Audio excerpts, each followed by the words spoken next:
तर विद्यार्थी मित्रांनो, आपण आपला पुढचा भाग स्टार्ट करत आहोत. पुढच्या व्हिडिओमध्ये आपण बघणार आहोत आता सेल्सचे ट्रान्झॅक्शन.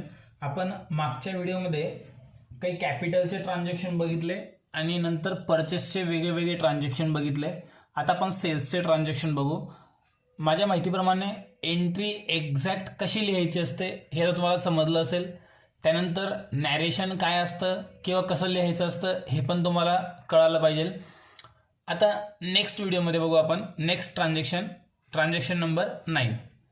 काय म्हटलंय, थोडंसं मी 8व्या नंबरच्या ट्रान्झॅक्शनवर जातो तुम्हाला परत घेऊन. बघा 1 मिनिटात फक्त. हे 8 नंबर ट्रान्झॅक्शनमध्ये काय होतं बघा, फक्त कॅश परचेस म्हटलं होतं 32,000. कॅश परचेस, कॅश म्हणजे रोख पैसे, परचेस म्हणजे खरेदी करणे. पैसे तर खरेदी नाही करता येणार, पण लक्षात घ्या हा परचेस शब्द जो असतो हा फक्त परचेस जर आला तर आपण त्याला एंट्रीमध्ये पण घेतो आणि तो फक्त गुड्स करता वापरला जातो. म्हणजे इथे फक्त कॅश परचेस जर म्हटलेलं आहे तर याचा अर्थ काय होतोय, इथे माल खरेदी केलेला आहे 32,000 रुपयांचा. तर म्हणून आपण त्याला बघा परचेस, माल खरेदी केला म्हणून आपण परचेसची नोंद करतो. परचेस म्हणून आपण ट्रान्झॅक्शन सॉल्व्ह केलं. याच प्रकारे बघा आता इथं पण दिलेलं आहे आपल्याला. काय म्हटलंय बघा 9 नंबरमध्ये, कॅश सेल्स ऑफ ₹13,000. कॅश म्हणजे रोख पैसे, सेल्स म्हणजे विकले. आपण काही पैसे विकता येत नाहीत तर सेल्स हा शब्द कोणासाठी वापरला जातो, गुड्ससाठी. म्हणजे आपण इथे काय विकलं आहे, गुड्स विकलेला आहे. आणि तो पण कसा विकला रे, कॅश विकलेला आहे, रोख माल आपण विकलेला आहे. मग रोख माल जर विकला आहे तर 2 अकाउंट तुम्हाला शोधता आले पाहिजे. बघा इथे म्हटलं 2 अकाउंट्स आपल्याला शोधता आले पाहिजे. मग 2 अकाउंट कोणते कोणते येतील, माल जर आपण विकलेला आहे, माल जर आपण सेल्स केलेला आहे तर 2 अकाउंट्स कोणते कोणते आले पाहिजे. तर 2 अकाउंट बघा आता आपण शोधून काढणार आहोत. सगळ्यात पहिले माल जर विकला म्हणजे रोख विकला आहे तर कॅश आपल्याकडे येईल. म्हणजे पहिलं अकाउंट कॅश अकाउंट. आणि तुम्हाला मी बोललो होतो की परचेसला आपण नेहमी काय करत असतो, डेबिट. आपण मागचे 5 ट्रान्झॅक्शन जर तुम्ही बघितले 4 पासून तर 8 पर्यंत, तर हे सगळे परचेसचे ट्रान्झॅक्शन होते. आणि प्रत्येक वेळी परचेसला आपण नेहमी काय करतो, डेबिटच करतो. ठीक आहे. तर सेल्सला नेहमी काय करणार आपण, क्रेडिट, कारण ते इन्कम असतं. ह्या ट्रान्झॅक्शनला बघू आपण. इथे माल आपण रोख खरेदी केलेला आहे, रोख विकलेला आहे. पहिलं अकाउंट कॅश अकाउंट सापडलं. आता दुसरं अकाउंट आपण इथे शोधून काढू. तर दुसरं अकाउंट आपल्याला सापडेल सेल्स अकाउंट. ठीक आहे. माल विकला आहे, गुड्स विकलेला आहे. तर गुड्स जर विकला असेल तर आपण गुड्स शब्द न घेता आपण त्या ठिकाणी सेल्स लिहितो. आता टाइप्स ऑफ अकाउंट्समध्ये आपण येऊ. टाइप्स ऑफ अकाउंट म्हणजे याला नेमकं कोणतं टाइप्स लावणार, पर्सनल, रिअल की नॉमिनल. तर कॅशसाठी आपलं फिक्स आहे, रिअल अकाउंट आपण लावतो. तर सेल्स म्हणजे माल विकला, रोख विकलेला आहे. तर आपला तो इन्कम आपण घ्यायचं असतं, इन्कम मानायचं असतं. कारण माल विकला म्हणजे आपला तेवढा फायदा आहे. खरेदी केला तेव्हा आपण त्याला खर्च म्हणतो, तर विकला म्हणून त्याला आपण काय म्हणणार, इन्कम म्हणणार. तर इथे नियम लागेल नॉमिनल अकाउंटचा. इथं रूल्स लागला नॉमिनल अकाउंटचा. ठीक आहे. आता रूल्स काय लागतील, आपण अकाउंट तर लावले रिअल आणि नॉमिनल. मग रिअलमध्ये आता बघा, आपण तुमच्यासमोर मी एक पेज ठेवतो नेहमीप्रमाणे. हा आपला हिंटचा पेज आहे, गोल्डन रूल्सचा पेज आहे. हे तुम्ही पाठ तुमचं असलं पाहिजे, लक्षात घ्या.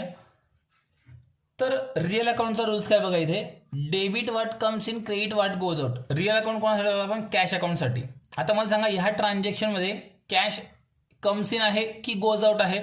आपण जर माल विकलाय तर कॅश आपल्याकडे येईल, मग कॅश काय होऊन जाईल, कम्स इन. कॅश होऊन गेली कम्स इन. आणि डेबिट व्हॉट कम्स इन, जे बी कम्स इन आहे त्याला काय करून टाका, डेबिट. म्हणून कॅशला आपण डेबिट करतोय. सेल्स कोणता नियम लावा, नॉमिनलचा नियम काय, debit all expenses and losses, credit all income and gain. आता इथे सेल्स आपला इन्कम आहे की एक्सपेन्सेस आपल्याला बघायचं आहे, माहिती असलं पाहिजे. तर सेल्स म्हणजे माल विकला म्हणजे आपला काय होईल, फायदा होईल, म्हणजे इन्कम होणार आहे. तर इथं आपण रूल्समध्ये इथं लिहिणार सेल्स करता इन्कम.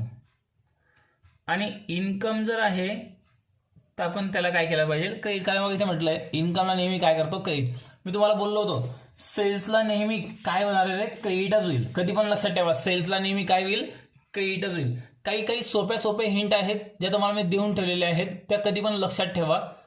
जसं कॅपिटलला नेहमी डेबिटच होईल, कॅपिटलला नेहमी क्रेडिटच होईल, परचेसला नेहमी डेबिट होईल, सेल्सला नेहमी क्रेडिट होईल, ड्रॉइंगला नेहमी डेबिट होईल. हे जे हिंट आहेत त्या कधी पण तुम्ही लक्षात ठेवत चला. मी बघा तुम्हाला ह्या कागदावर साईडला लिहून देतो तुमच्या माहितीसाठी. बघा इथे लिहून देतो.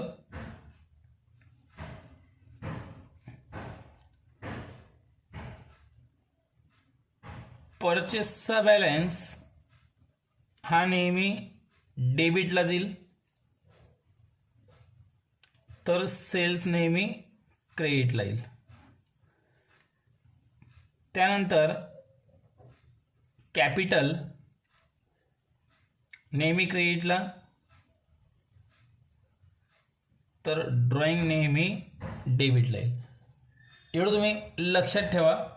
हे बघा इथे डेबिट साईड होती, इकडे माझ्याकडनं लिहिलं गेलं, पण काही फरक पडत नाही. हे 4 बॅलन्स तुम्ही तुमच्या माहितीकरता लक्षात ठेवा. का यांचा बॅलन्स नेहमी कोणता असतो, परचेसचा बॅलन्स नेहमी कोणता राहील, डेबिट. सेल्सचा कोणता राहील, क्रेडिट. ड्रॉइंगचा कोणता राहील, डेबिट. आणि कॅपिटलचा नेहमी कोणता बॅलन्स राहील, क्रेडिट. तुम्ही कोणतीही एंट्री ओपन करून बघून घ्या. जर हे 4 नावं जर आले असतील तर यांचा बघून घ्या डेबिट क्रेडिट बॅलन्स बरोबर आहे की नाही. ठीक आहे. आता आपण याची ॲक्च्युअल एंट्री करणार आहे 9 नंबर्सची. 9 नंबरची ॲक्च्युअल एंट्री करताना कोणते बाजू लागते आपल्याला, डेबिट आणि क्रेडिट. 2 अकाउंट लागतात. मग 2 अकाउंट कोणते कोणते आहेत, कॅश अकाउंट आणि सेल्स अकाउंट आहे. यापैकी डेबिट कोणाला करणार आहेत, कॅशला, आणि सेल्स अकाउंटला काय होऊन जाईल, क्रेडिट. मग एंट्री करताना काय करणार, कॅश अकाउंटला डेबिट करा आणि सेल्स अकाउंटला क्रेडिट करा. मग एंट्री लिहिताना कसं लिहिणार बघा, cash account debit to sales account. Cash account debit to sales account. Amount आहे 13,000, इथे घेतलं 13,000 आणि इकडे क्रेडिटला घेतलं आपण 13,000. नॅरेशन लिहावंच लागतं, बिंग कॅश सेल्स. इथे Bing good sold on cash म्हटलं तरी चालेल किंवा बिंग कॅश सेल्स म्हटलं तरी पण चालेल. हे एक ट्रान्झॅक्शन तुमचं संपलं. मग आता तुमच्या लक्षात आलं असेल की एंट्री कशी करायची असते आणि आपण नियम जे लावतोय ते नियम तुम्हाला लावता आले पाहिजे. आता नेक्स्ट ट्रान्झॅक्शन काय म्हटलंय बघा, याच टाईपचं ट्रान्झॅक्शन थोडंसं फिरवून दिलेलं फक्त. काय म्हटलं बघू आपण, सोल्ड गुड्स ऑफ ₹60,000. सोल्ड म्हणजे विकला, गुड्स म्हणजे माल. माल विकलेला आहे. माल जर विकलेला आहे तर आपण त्याला नेहमी काय म्हणतो, सेल्सच म्हणतो. म्हणजे एक अकाउंट सेल्स. आणि रोख विकलाय का उधार विकलाय, इथे काही दिलंय का आपल्याला, काहीच दिलेलं नाहीये. म्हणजे माल कसा विकलाय, आपण रोख विकलेला आहे. म्हणजे पहिलं अकाउंट कोणतं सापडेल आपल्याला, कॅश अकाउंट. आणि दुसरं अकाउंट कोणतं सापडेल, सेल्स अकाउंट. तुमच्याकडनं इथे लिहिताना वरती खाली झाला चालतं, म्हणजे सेल्स वरती आणि कॅश खाली घेतला चालतो. म्हणजे इथे क्रेडिट आणि मग डेबिट येईल. पण एंट्री करताना मात्र अगोदर डेबिट झाला पाहिजे. हे कधी पण तुम्ही लक्षात ठेवा. एंट्री करताना कधी पण डेबिट यायलाच पाहिजे. ठीक आहे. कॅश आणि सेल्स. मग पुन्हा बघा तेच नियम लागणार वरचे. कॅशसाठी कोणता अकाउंट लावतो आपण, रिअल. आणि सेल्स करता नॉमिनल. इथे माल विकल्यावर कॅश कम्स इन की गोज आउट, तर कॅश आपल्याकडे येईल, कॅश काय होऊन जाईल, कम्स इन. कम्स इन जर आहे तर आपण त्याला काय केलं पाहिजे, डेबिट. आता सेल्स. सेल्स म्हणजे नॉमिनलचा नियम त्याला आपण लावणार. नॉमिनलचा नियम काय आहे, एक्सपेन्सेस किंवा इन्कम. इथे सेल्स एक्सपेन्सेस आहे का इन्कम आहे लक्षात घ्या. तर सेल्स आपण नेहमी काय असणार, इन्कम. आणि इन्कमला आपण काय करतो मग, क्रेडिट. इतकं क्लिअर आहे. इन्कमला आपण नेहमी काय करणार, क्रेडिट. इथे एक क्रेडिट केलं. आता एंट्री करणार ॲक्च्युअल. आता एंट्री करताना अगोदर कोणती बाजू घ्यायची असते आपल्याला, डेबिट बाजू. मग बघा डेबिट कोणाला करणार, कॅशला. आणि क्रेडिट कोणाला करणार, सेल्सला. मग ॲक्च्युअल एंट्री करू. जी मागची एंट्री तीच एंट्री झाली, पण तुमच्या प्रॅक्टिससाठी ट्रान्झॅक्शन वेगळ्या वेगळ्या प्रकारचे घेतलेले आहेत. कॅश अकाउंट डेबिट, अमाऊंट आहे 60,000. डेबिटचे अमाऊंट डेबिट कॉलममध्ये, क्रेडिट कॉलममध्ये डॅश केले. To sales account. सेल्सला क्रेडिट केलं, इथे क्रेडिट साईडला घेतले 60,000. आता नॅरेशन लिहायचं आहे. नॅरेशनमध्ये being sold goods on cash. तुम्ही पुढे हे ऑन कॅश शब्द लिहा किंवा नका लिहू, काही फरक पडत नाही. सोल्ड गुड्स शब्द इथून आपण लिहून घेतला. हे पण ट्रान्झॅक्शन संपलं. इतकं सिंपल ट्रान्झॅक्शन हे आहे. आता नेक्स्ट ट्रान्झॅक्शन बघा, तुमच्या माहितीसाठी परत सांगतोय. सेल्सला नेहमी काय करतो आपण? क्रेडिट. बघा दोघं ट्रान्झॅक्शन, इथे पण सेल्सला क्रेडिट झालं, इथे पण सेल्सला क्रेडिट झालं. वाक्यरचना कशी पण असू द्या, सेल्सला नेहमी क्रेडिटच झालं पाहिजे. नेक्स्ट 11 नंबर ट्रान्झॅक्शन काय म्हटलंय बघा.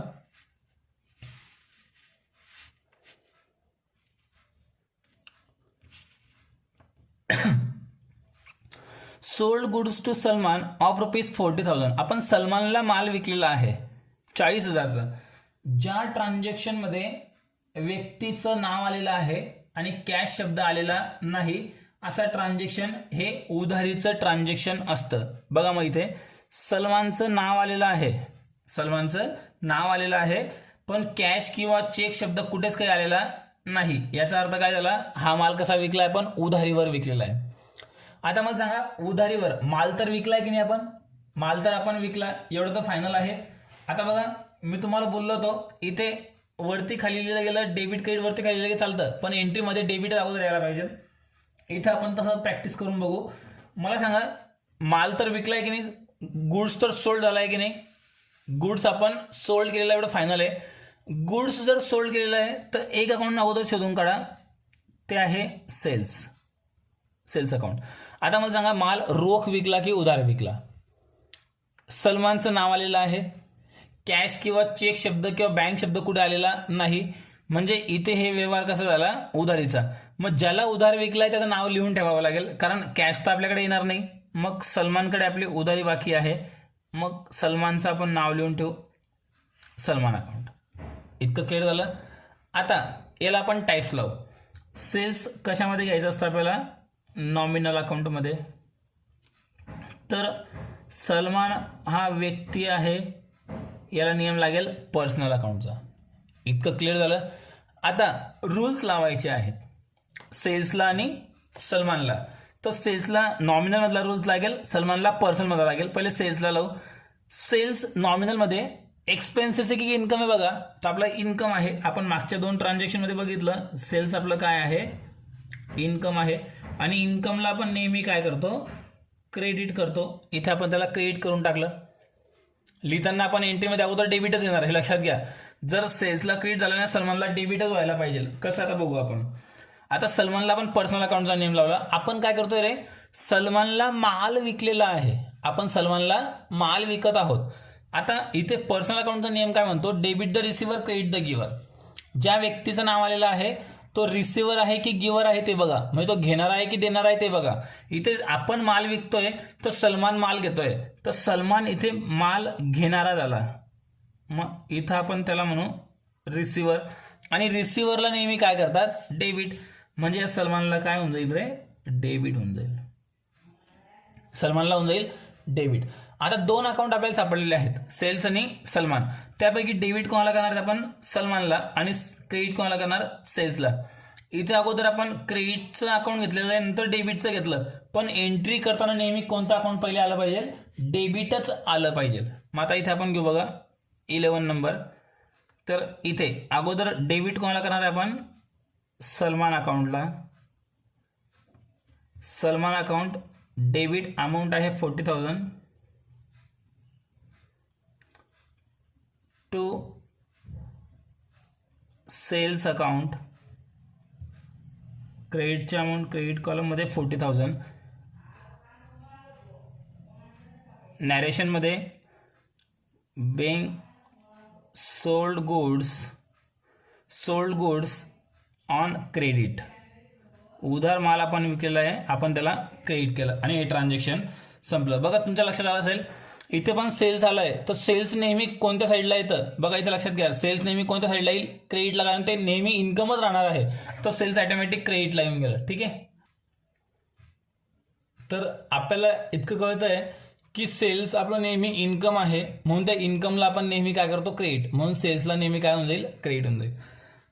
Next transaction 12 number, sold goods to Salman. बघा इथे पण होतं सोल्ड गुड्स टू सलमान, इथपर्यंत सेम आहे. Sold goods to Salman of ₹30,000, 30,000ला माल विकलाय बाय चेक. कसा विकलाय माल, चेकने विकलेला आहे. आता हे बघा, हा व्यवहार रोखीचा आहे की उधारीचा आहे. चेक शब्द आला म्हणजे सलमानने माल तर आपल्याकडनं घेतला 30,000चा, पण त्याने रोख पैसे न देता त्याने आपल्याला चेक देऊन टाकला. चेक जरी दिला असेल, लक्षात घ्या, चेक जरी दिला असेल तरी सुद्धा तो पैसे आपल्याला देतो आहे, लक्षात घ्या. हा व्यवहार रोखीचा तो करतोय, कारण त्याने जर चेक दिला तर पैसे कोण देईल, त्याचं ज्या बँकेमध्ये अकाउंट आहे ती बँक आपल्याला पैसे देईल. एवढं फायनल आहे की नाही. चेक दिलाय म्हणजे पैसे कोण देईल, बँक देईल. पण आपली बँक देईल की त्याची बँक आपल्याला देईल, हे पण तुम्हाला समजलं पाहिजे. आपली बँक त्याला पैसे देईल की त्याची बँक आपल्याला पैसे देईल, हे तुम्हाला समजलं पाहिजे. म्हणून लक्षात घ्या, आपण माल विकतोय, जो चेक देतो त्याची बँक पैसे देते, लक्षात ठेवा. आता इथे आपण माल विकलाय तर आपणच पैसे पेड करणार का, नाही. तर आपण ज्याला माल विकला सलमानला, तो सलमान आपल्याला पैसे देईल, पण सलमानकडे रोख पैसे 30,000 नाही आहेत, म्हणून सलमानने काय केलं, आपल्याला 30,000 रुपयांचा चेक देऊन टाकला. मग आता आपण तो चेक आपल्या अकाउंटला जमा करू तर सलमानच्या बँक अकाउंटमध्ये जाईल आणि सलमानची बँक आपल्या अकाउंटमध्ये पैसे ट्रान्सफर करेल. इन शॉर्ट, हा व्यवहार बँकेमार्फत घडलेला आहे. मला फक्त एवढंच सांगायचं आहे, हा व्यवहार रोखीचा आहे की उधारीचा आहे. हा व्यवहार उधारीचा व्यवहार नाही, हा व्यवहार रोखीचा व्यवहार आहे, कारण त्याने चेक दिलेला आहे. इतकं क्लिअर झालं. आता हा चेक कोणाच्या अकाउंटचा असेल, आपल्या की सलमानच्या, सलमानच्या अकाउंटचा राहील, कारण माल कोणी खरेदी केलाय, सलमानने. तर सलमानच्या अकाउंटचा चेक जर आहे तर कोणाच्या अकाउंटचा बॅलन्स कमी होईल, सलमानच्याच अकाउंटचा बॅलन्स कमी होईल. इतकं क्लिअर आहे. मग 2 अकाउंट आपल्याला पुन्हा शोधायचे आहेत. माल तर आपण विकलेला आहे, माल विकलाय म्हणजे पहिला अकाउंट आपण इथे शोधून काढू, सेल्स अकाउंट. चेक शब्द आलाय म्हणजे कोणता अकाउंट घेतो आपण, बँक अकाउंट.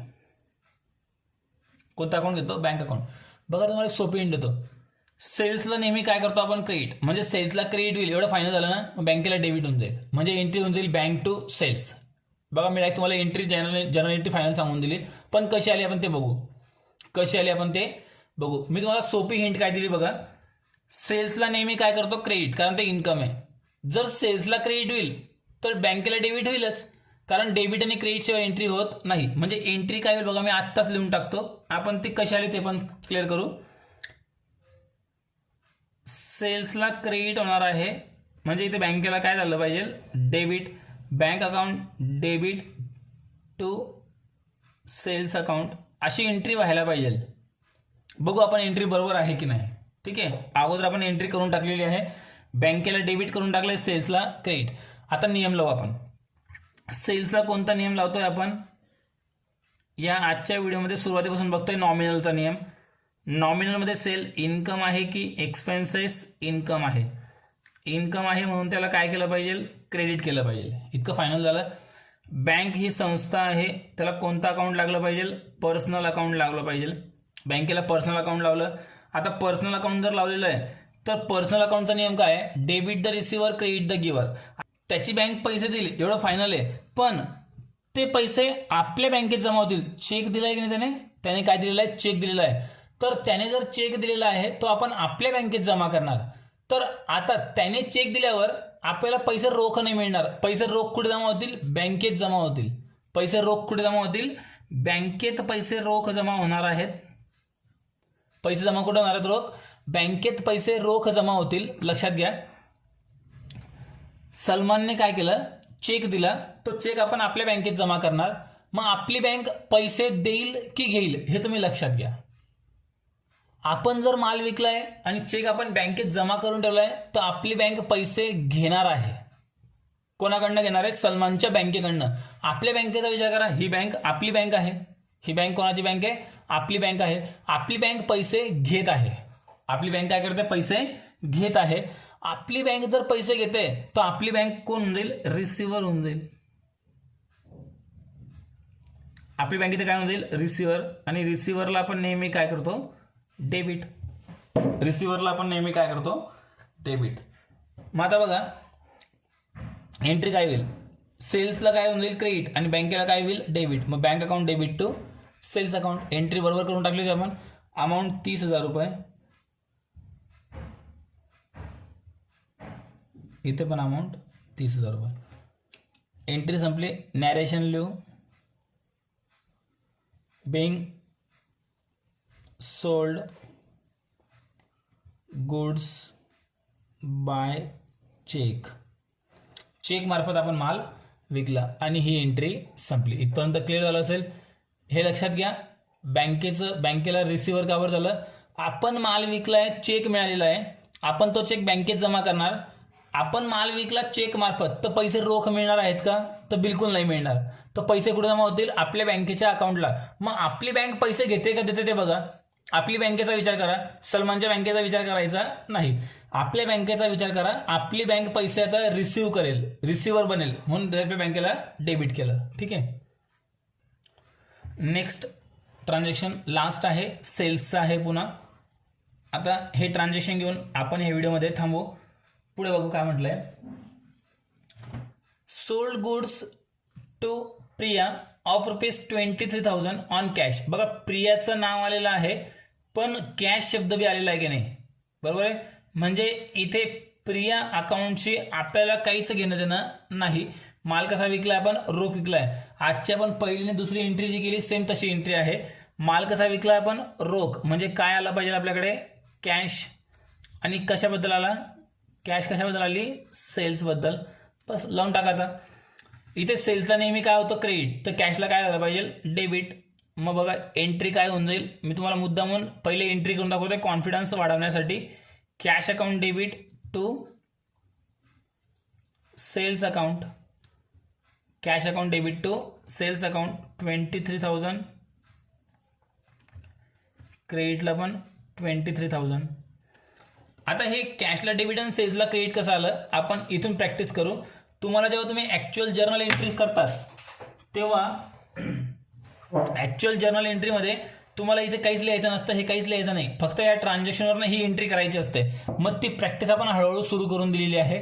तर बघा आता कॅशसाठी कोणतं नियम लावतो आपण, रिअल, आणि सेल्स करता नॉमिनल. कॅश करता रिअलचा नियम आपण लावला, तर कॅशसाठी रिअलचा नियम काय म्हणतो बघा, debit what comes in, credit what goes out. जे आलं असेल त्याला डेबिट कर, गेलं असेल तर क्रेडिट कर. इथे माल विकल्यावर कॅश कम्स इन की गोज आउट रे माता, कम्स इन, म्हणून त्याला काय केलं आपण डेबिट. सेल्स इन्कम आहे की एक्सपेन्सेस, मागच्या 4 ट्रान्झॅक्शन पासून आपण बघतोय सेल्स आपलं काय आहे, इन्कम आहे. इन्कमला काय केलं पाहिजे क्रेडिट. म्हणजे एंट्री करणार काय करणार, कॅशला डेबिट आणि सेल्सला क्रेडिट. ते आपण करून टाकलं बघा, कॅशला डेबिट आणि सेल्सला क्रेडिट. कॉन्फिडन्स वाढण्याकरता डायरेक्ट ह्या ट्रान्झॅक्शनला एंट्री करून दाखवली होती. ती कशी आली ते पण इथे मी क्लिअर करून टाकलं. नॅरेशन लिहून टाकू. Being sold goods on cash. आणि इथपर्यंत हे ट्रान्झॅक्शन संपले. पुढच्या ट्रान्झॅक्शनमध्ये आपण बघणार आहोत मशिनरीचे ट्रान्झॅक्शन, परचेस सोल्डचे ट्रान्झॅक्शन, ॲसेट्स खरेदी केली, ॲसेट्स विकली. हे ट्रान्झॅक्शन आपण पुढच्या व्हिडिओमध्ये बघणार आहोत. इथपर्यंत तुम्ही पूर्ण अभ्यास क्लिअर करा.